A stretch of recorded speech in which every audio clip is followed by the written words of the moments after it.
What's going on, YouTube? So, I've had this car for a while now, and I noticed, since I've owned it, that it's had this humming noise coming from the back left.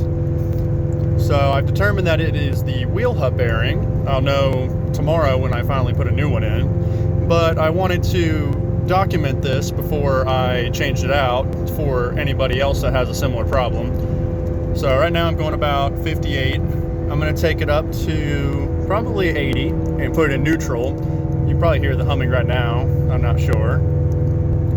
But it is, I've gotten kind of used to it since I've owned it, but if you tune in to hear the noise, you can't ignore it. So what I'm going to do is accelerate. Got it in 6, I'm recording in a manual, so you have to bear with me.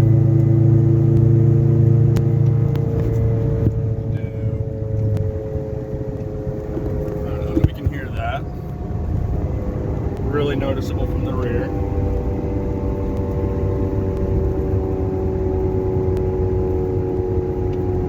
Just a really obnoxious humming. Almost sounds like road noise, but it's only coming from one spot, so I'm pretty sure that's not what's causing it. But just want to make this quick video. Not sure if anybody has an issue similar to this one, but in case you do, pretty good chance of wheel bearing. So just wanted to put this out there. And yeah, that's it. Until next time.